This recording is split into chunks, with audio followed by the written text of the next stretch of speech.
So from our last wheeling trip, we learned that steering 40s with a spool can be a challenge. I know, who knew? So what we're going to do this week is we're going to install a hydraulic ram and some hydraulic lines to help steer these giant tires. So what we're going to do So what we're going to do this week is we're going to install a hydraulic assist system.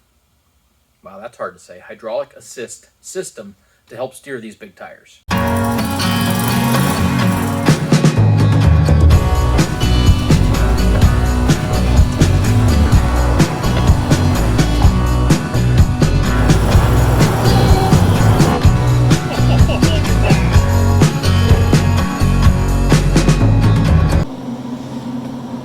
My buddy Sam picked up this Miller Spectrum 701 plasma cutter. It's a big old thing, but it actually cuts metal. I'm trying to figure out how to use it here, so I've done a couple of really messy cuts that I didn't video because, well, I wanted to figure it out before I showed it on video. I'm still not good, but let's go ahead and shoot some video of me cutting some brackets. So we're basically cutting this shape out of this 1/4-inch steel. This is going to be for the hydro assist steering.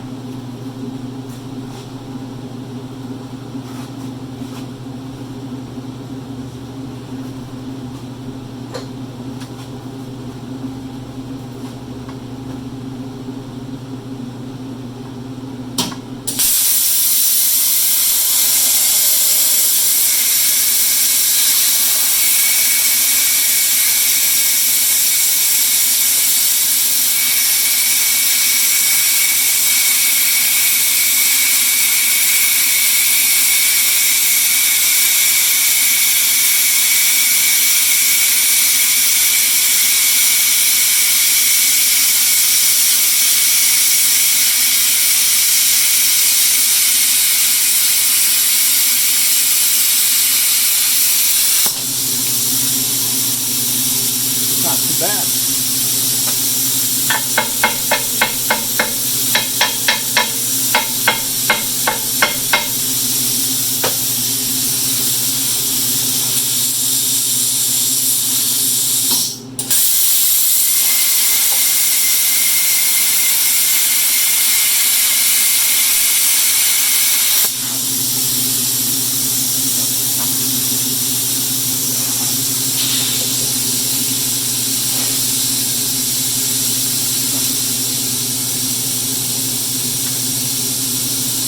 Definitely improving. That's a much better piece than what I did the first couple tries. A little bit of grinding, I think this one will actually work.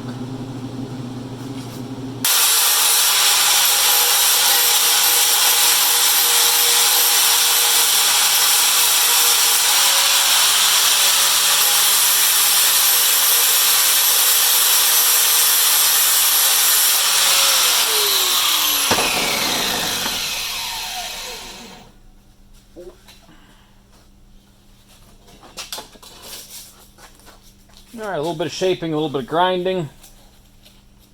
Matches up pretty good.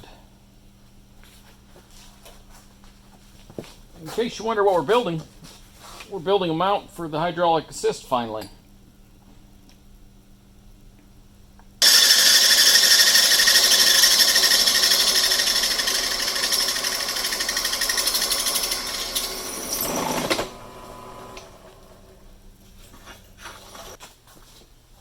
So when you get into a big bit like this, you want to spin it very slowly. That's why, again, I couldn't use my drill press anymore because it's just too fast. This drill gives me the ability to turn it a lot slower and not burn up the bit.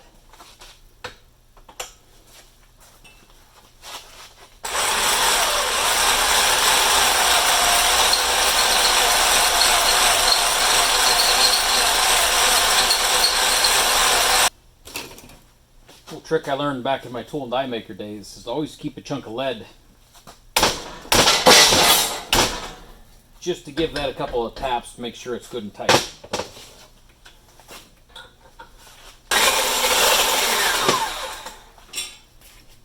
If you notice the spacing in here, I'm going to be able to fit 2 pieces of 1/4-inch steel inside of that. So that's going to make a nice strong mount. I'll show you on the tie rod how I'm going to mount it here in a little bit. Okay, tab number 2, or the rest of tab number 1, really. Alright, so now we're going to weld these 2 1/4-inch brackets together to make a 1/2-inch bracket.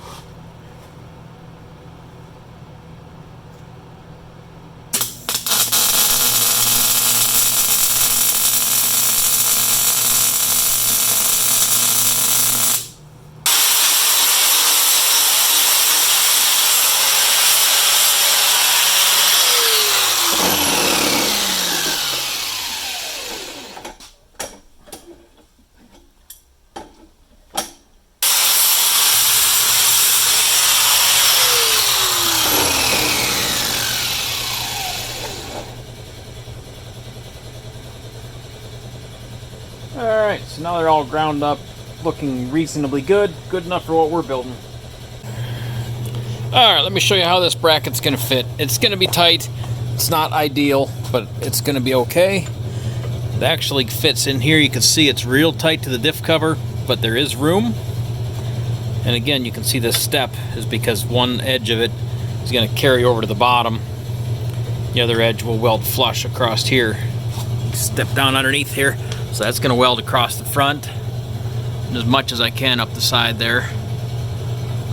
This is going to offset the hydraulic arm just a little bit below center line because we're actually hitting my tie rod end off my pitman arm is actually hitting right here. That's what this is so beat up for, and it's bent.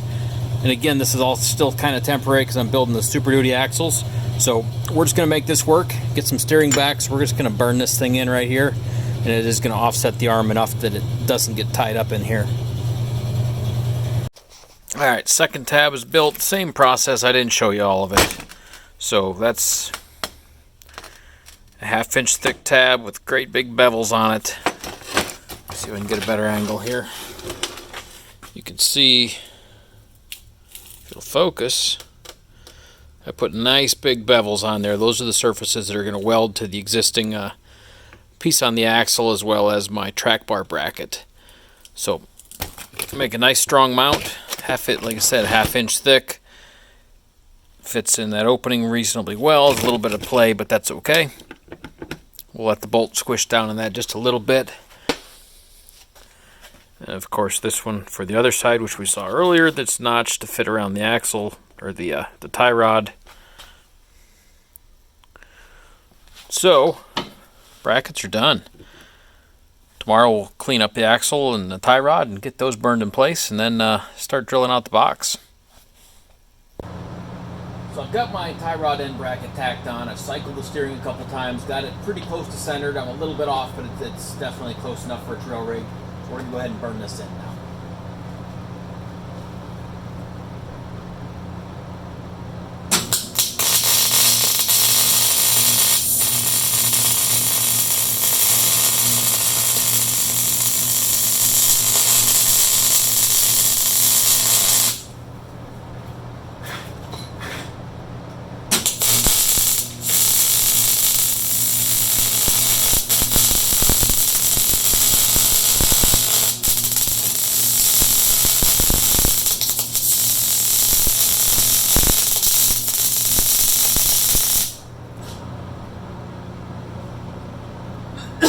Now that this is all welded in there, I guess I'm supposed to say that ain't going anywhere, right? Isn't that what we're supposed to say when we weld something?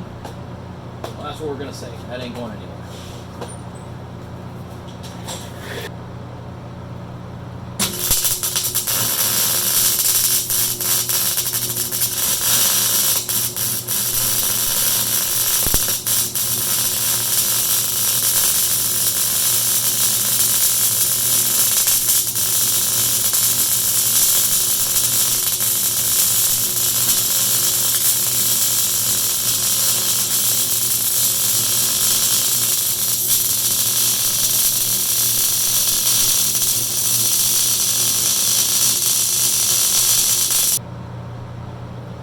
Big bevel I put in there really worked well. I can see on the end that I've got really good penetration.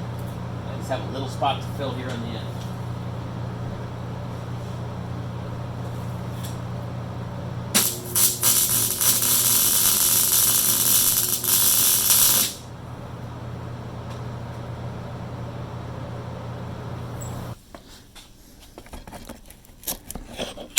Alright, so let's bring in here. So I welded a little bit to the track bar bracket that I built, a little bit to that cast piece. Not a bad looking weld on top there. So again, over here on the tie rod, we got those welds. I got a little point there I got to grind off, but that piece is on there good. And now we got to clean it up and get some paint on it. Now while we're here, I found another thing. Another issue that we're going to have to address. Not sure if you can see that. You should be able to. There's actually a crack on that weld that holds my my limiting strap, and then where it goes down around the axle tube, you can see a crack in the dirt and goo. That means my axle tube is moving a little bit in the housing, so we're going to go ahead and clean that up, run a nice fat bead around that too while we're in here.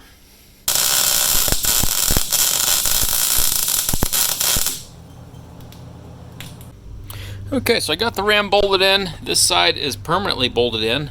You can see my my tab there. It works out pretty nice. A pretty darn good looking weld down underneath there.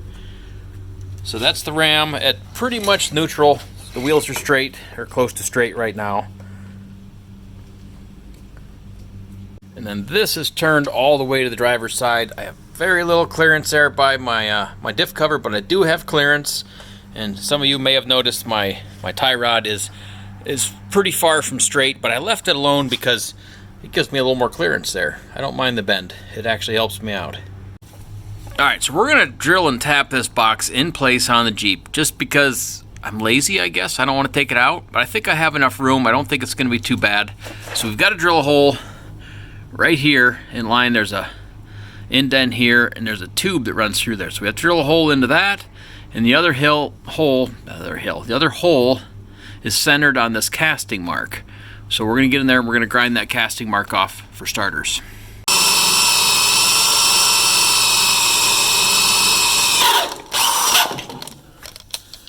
There's fluid coming out. Okay, so pilot hole is drilled. Now we're going to step up to the 7/16.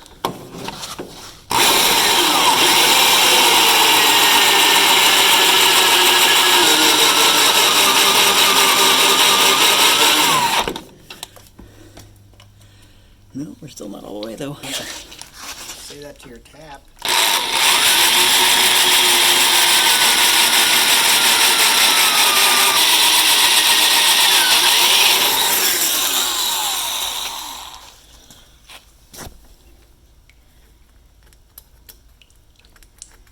Alright, there we are. Okay, so in there we have 2 holes. I left plenty of fluid in there to help flush out the chips while that's draining. It's theoretically moving the chips with it. So now it's time to do some tapping. Alright, so we're going to take our 1/4 inch NPT tap and go ahead and cut some threads in here.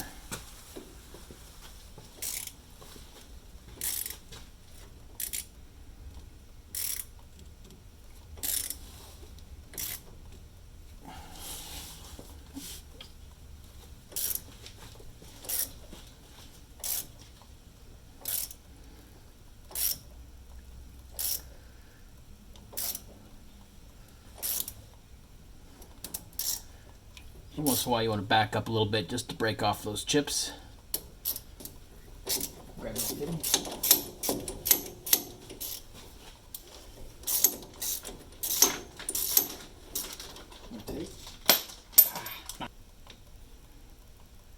So I'm going to need a different fitting for this one because it hits the body, it won't spin in. I guess if I could have maybe moved that hole out a little bit, but according to the other videos I've watched, I put it where it should be, so I may need to do something different for this fitting. We should be okay down here though.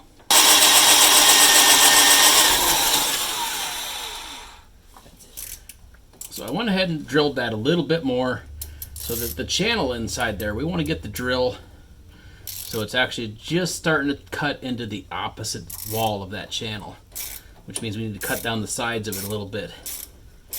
It's just a little bit thinner than what this 7/16 hole is.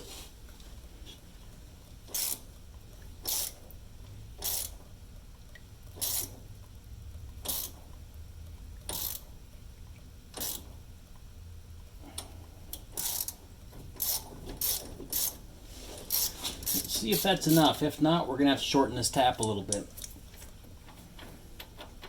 So we ground a couple more teeth off of this tap, trying to get it to bottom out a little bit faster so we can actually get some threads on the fitting in there. So we're gonna see if we can cut a few more threads and get the fitting to go in a little bit further. That's the thing with the NPT, the pipe thread, is it's a tapered thread. So the more threads we can cut, the further in the fitting is going to go.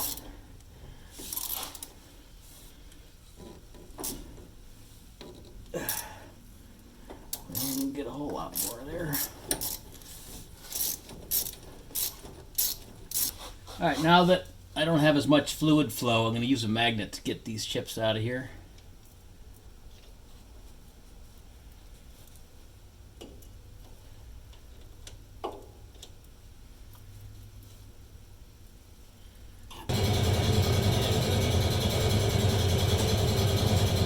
Okay, back to cutting threads. Let's see if we can get a couple more here.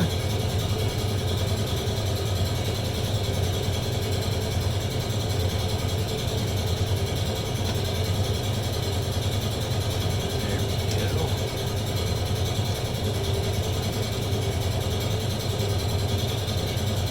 Okay, so that's where it stops, hand tight. Go the right direction. Got, there's a little bit of thread, there's some more. Oh, we got about a turn there, maybe.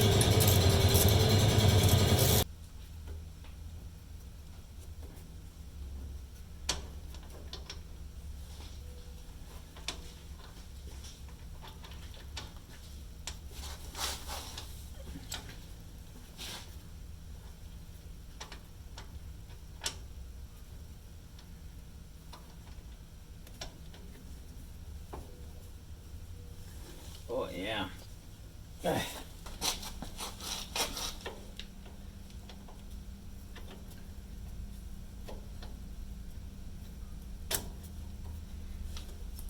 Okay, it cleared there, but... Need a wrench on it? Yep. That looks cross-threaded. I think I'm tapping really crooked. Because I'm in here. With the socket, I think I'm just tapping crooked, which is okay. It's going okay now. There's just not a lot of room in here, which is why people take this shit out to do it, probably. So just kiss the box there. So you could take a couple thou off it and not hurt it at all. I might just, when it gets tight, just be done with it. I mean, you clean the paint off of it and probably make it fit. I think it's, right now it's tight. Just leave it alone. Call it good. Give it another quarter ugga-dugga. Well, then it won't be facing the right direction anymore. Alright. I don't know if I don't think I can get a whole nother turn. I think I put it together and see if it leaks. Yeah. Alright, so let's get a close-up inside this hole so we can see that I've split the center of that channel. You can see it going horizontally there, and I actually hit that dead on the money. I drilled through, so we just broke the wall on the other side, so that's as deep as we can get it. Alright, so I finally got the fittings exactly where they need to be. I had to keep retapping to get the angle of the fittings just right.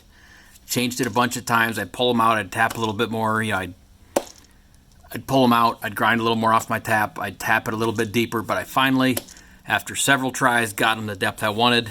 The upper fitting, I ended up grinding just a little bit on the box on this side, so that fitting would go around. Not anywhere near enough to cause structural damage, but just enough to make it clear. So now, we're gonna put some lines in.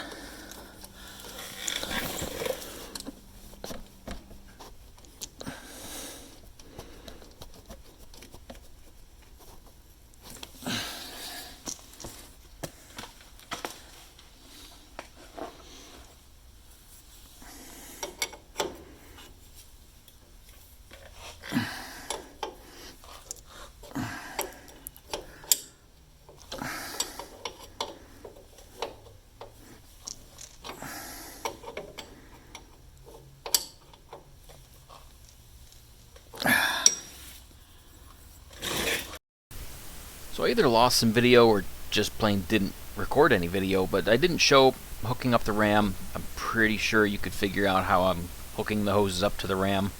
Also, I didn't cover anything about this filter that I installed. So I showed this here, this Rabestus magnetic transmission fluid filter. So I put this in, it's a 3/8 hose barb on either end, and put that in my return line, just in case there is any chips floating around in that box. They're not going to make it back to my pump and destroy it. Alright guys, so here we are under the Jeep. So we got the ram installed, did a little bit of wheeling, nothing heavy but some local stuff. And I'm realizing that the 1/4-inch lines were definitely a mistake. Steering is very heavy, it's very slow. If I try to steer quickly, it binds up terribly. So we're definitely going to have to address that and bump up to a 3/8 line. But everything works the way it should. It does add some assist when we need it. So, I mean, it does add a little strength to it in the slow rock crawling stuff. But definitely not done yet. But thanks for tuning in. Hope you guys learned a thing or two. I know this was a little bit of an out there project. A lot of people wouldn't attempt it, and especially attempt it on the Jeep. But adding that filter, I feel confident I'm not going to destroy my box. So if you like this video, hit that like button. Please subscribe. We'll take all the support we can get. Thanks for watching.